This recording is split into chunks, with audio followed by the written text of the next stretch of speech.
बिस्मिल्लाहिर्रहमानिर्रहीम अस्सलाम वालेकुम डियर स्टूडेंट्स, वेलकम करता हूँ आपको अपने चैनल पर। इस वीडियो में बात करेंगे CS11 असाइनमेंट नंबर 1 2023 और 100% आपको करेक्ट सोल्यूशन प्रोवाइड करूँगा। अपने वीडियो को देखना है, जो स्टेप्स बताऊँगा उनको फॉलो करना, आपको पूरे मार्क्स इजीली मिल सकते हैं। ठीक है, फर्स्ट ऑफ ऑल हम अपने असाइनमेंट का जो क्वेश्चन है उसमें एक चीज़ आपको बता देता हूँ कि इसके 20 मार्क्स है। अगर आप वीडियो को देखोगे नहीं, स्टेप्स को फॉलो नहीं करोगे तो आपके मार्क्स कम हो सकते हैं, क्योंकि थोड़ी सी स्टिकी असाइनमेंट है। उसके बाद इसके जो लास्ट डेट है सबमिट करने की 23 लास्ट डेट है। ठीक है, आपने MS वर्ड में सिंपल अपना नेम ID और इसका सोल्यूशन लिखना है और अपलोड कर देना है, सिंपल।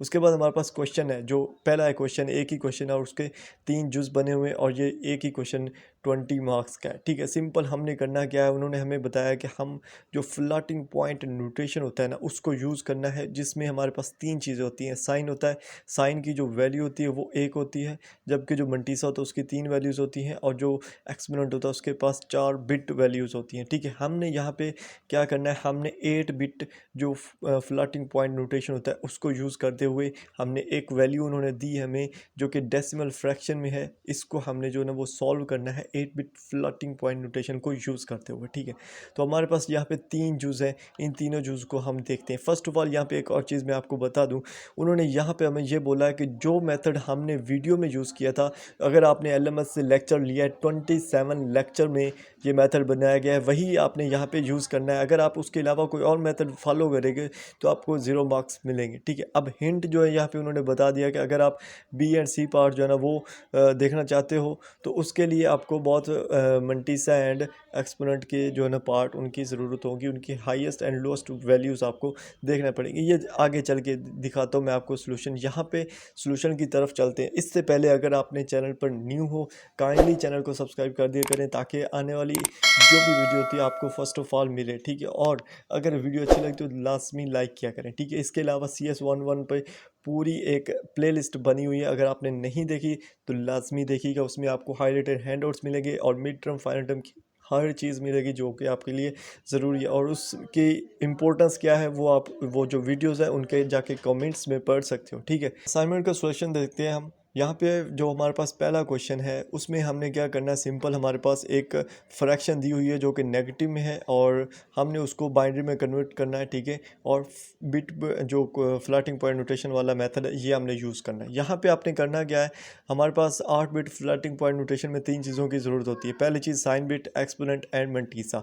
हम हर चीज़ को बारी बारी फाइंड करेंगे। पहले हम साइन बिट की बात करते हैं। साइन बिट के लिए हमें क्या चाहिए होता है, फ्रैक्शन की हमने देखनी होती है कि उसमें साइन क्या है। अगर नेगेटिव है तो साइन बिट की वैल्यू 1 आएगी, अगर पॉजिटिव होती है तो 0 आएगी। यहाँ पे हमारे पास ये वाली फ्रैक्शन है -9/2, तो ये नेगेटिव में है, तो जो साइन बिट की हमारे पास वैल्यू आएगी वो क्या आएगी, वो 1 आएगी। ठीक है, तो यहाँ पे हमने साइन बिट मालूम कर लिया, हमारे पास साइन बिट कितना आया, 1 आया। उसके बाद अगर हम एक्सपोनेंट की बात करें तो यहाँ पे आपको पता होना चाहिए हमने क्या करना, जो हमारे पास फ्रैक्शन दी हुई है हमने उसको बाइनरी में कन्वर्ट करना है। लेकिन हम बाइनरी में कन्वर्ट करने से पहले फ्रैक्शन को कन्वर्ट करेंगे डेसिमल में। -9 को हम 2 पर तकसीम करें तो हमारे पास -4.5 आता है। ठीक है, सिंपल हम ये हमारे पास डेसिमल आ गया। डेसिमल को हम जब बाइनरी में कन्वर्ट करते हैं तो हमारे लिए इजी होता है और ये 100.1 आएगा। यहाँ पे मैं आपको ये करके दिखा देता हूँ। यहाँ पे मैंने किया है, यहाँ पे आप देख सकते हो मैंने डेसिमल टू बाइनरी किया है और यहाँ पे मैंने डेसिमल जो हमारी वैल्यू थी वो लिखी और ये बाइनरी में आ गया हमारे पास। तो ये बिल्कुल 100% राइट चीज़ है जो मैं आपको बता रहा हूँ, साथ में इसलिए ताकि आपको यकीन रहे। ठीक है, उसके बाद हमने करना क्या है, हमारे पास जो वो पोजीशन आई है रेडिक्स पॉइंट की, हमने जो पोजीशन है उसको नॉर्मलाइज़ करना है, उसको सेट करना ताकि जो हमारा मंटीसा है वो नॉर्मलाइज हो जाए। उसके लिए हमारे पास ये रिज़ल्ट आएगा। ठीक है, और उसके बाद हम क्या करेंगे, जो हमारा एक्सपोनेंट होगा, ठीक है, इज़ 2 इन बाइनरी। बाइनरी में ये 2 बनता है और बाइनरी में अगर हम इसके आगे वैल्यू देखें तो ये 0 10 बनेगा। ठीक है, 2 की जो वैल्यू होती है बाइनरी वो 0 10 आ गया। ये हमारे पास एक्सपोनेंट भी फाइंड हो गया है। ठीक है, अगर हम मंटीसा की बात करें यहाँ पे, तो मंटीसा में 4 बिट्स की ज़रूरत होती है। ठीक है, मंटीसा में 4 बिट्स की ज़रूरत होती है और हम इसमें नॉर्मलाइज्ड फॉर्म यूज़ करते हैं। ठीक है, तो हम अगर पिछले स्टेप में देखें तो हमारे पास जो मंटीसा था उसमें ये बनता था, उसका मंटीसा 1.001। हमने जो लिया यहाँ पे लीडिंग होता है ना 1, ये जो इशारे से आगे होता है ये वाला 1 जो है ये होता है लीडिंग 1, इसको हम डिस्कार्ड कर देंगे और जो इससे आगे वाली हमारी ये 3 है और एक आगे, उसको हम यहाँ पे यूज़ करेंगे एज अ नॉर्मलाइज्ड फॉर्म। तो यहाँ पे हमारे पास जो हमारा मंटीसा आएगा वो ये आएगा 0010। अब हमने क्या किया, बिट भी मालूम की है, साइन बिट, ठीक है, और एक्सपोनेंट भी और मंटीसा भी। हम इन तमाम तीनों की वैल्यूज इकट्ठी करेंगे और यहाँ पे लिख देंगे जो क्या वैल्यू आपके सामने है 110, 110, ये आपके पास इसका आंसर आ जाएगा। ठीक है, ये हमारा जो पहला क्वेश्चन था वो सॉल्व हो गया। अब हम सेकंड पार्ट की बात करेंगे। यहाँ पे सेकंड पार्ट में आपने करना क्या है, यहाँ पे उन्होंने क्या कहा है कि हमने सबसे स्मॉलेस्ट नेगेटिव वैल्यूज़ जो है जो 8 बिट फ्लोटिंग पॉइंट नोटेशन को रिप्रेजेंट करती है वो हमने फाइंड करनी, और उसमें हमने तीनों को फाइंड करना है। उन्होंने क्योंकि हमें हिंट भी दिया था, हमने मंटीसा और एक्सपोनेंट दोनों को यूज़ करते हुए फाइंड करना है। तो यहाँ पे हमने तीनों में से फाइंड करना है। तो फर्स्ट ऑफ ऑल ये 3 पॉइंट्स मैंने बना के लिखे हैं। फर्स्ट जो पॉइंट है यहाँ पे आपको इसमें क्या करना है, यहाँ पे है सिंस द साइन बिट, इसको मैं हाईलाइट कर देता हूँ। Since the sign bit is 1 for negative numbers we can set it as it is. इसमें जो हमारे पास नेगेटिव नंबर था, इसमें उसकी जो साइन बिट की वैल्यू थी वो क्या बनती थी, 1 बनती थी। तो हम उसको वैसे ही रहने देंगे। लेकिन जो हमारे पास आगे आएंगे एक्सपोनेंट, एक्सपोनेंट में हमारे पास 3 बिट यूज़ होती है, ठीक है, और 3 बिट के लिए हमारे पास जो लोएस्ट पॉसिबल वैल्यू थी वो क्या होती है, 0 होती है। ठीक है, तो हमारे पास 3 बिट थी, हम 3 0 यहाँ पे यूज़ कर लेंगे। ऊपर हमने 1 यूज़ कर लिया, मैं साथ इधर इसको लिखता रहता हूँ। ठीक है, ऊपर हमने 1 यूज़ कर लिया और नीचे हम क्या करेंगे, 3 जो एक्सपोनेंट से वैल्यू आई है वो हम यूज़ कर लेंगे। ठीक हो गया, सिंपल। अब उसके बाद हम क्या करें, जो मंटीसा है उसमें जो नॉर्मलाइज्ड फॉर्म करने के बाद हमारे पास जो लोएस्ट पॉसिबल वैल्यूज़ आएंगी वो ये है 0001।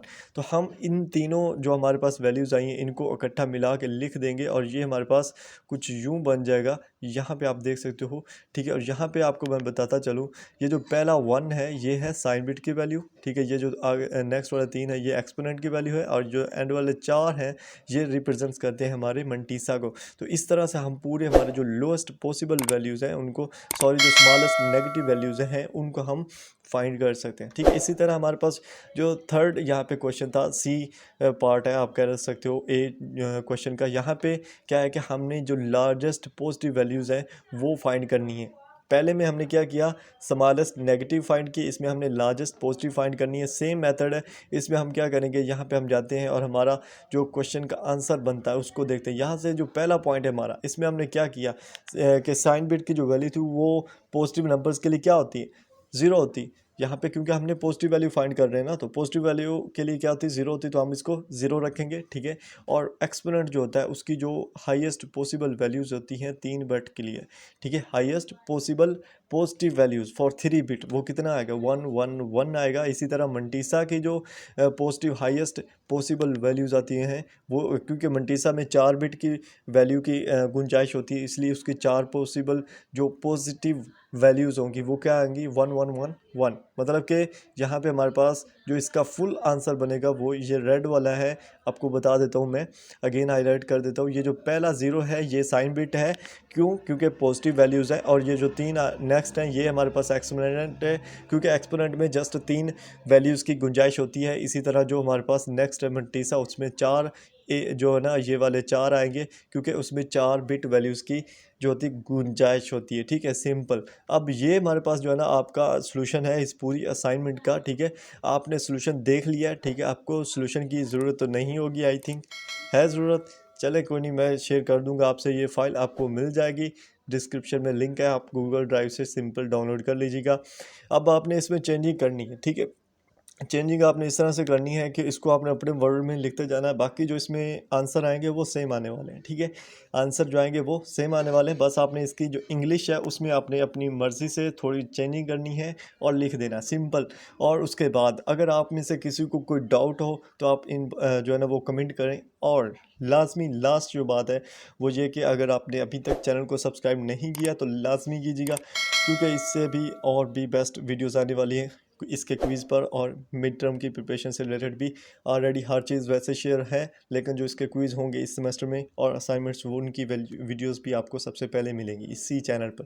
ठीक है, इसके अलावा बहुत सारी वीडियोस बना के रख दी मैंने, अपलोड की हुई हैं, आप वो भी असाइनमेंट के सोल्यूशंस देख सकते हो। 100% करेक्ट सोल्यूशंस है, और इसी तरह अभी नेक्स्ट मिलेंगे इंशाल्लाह। तो मिलते हैं नेक्स्ट वीडियो में। अपना ख्याल रखिएगा, अपने प्यारों का भी ख्याल रखिएगा।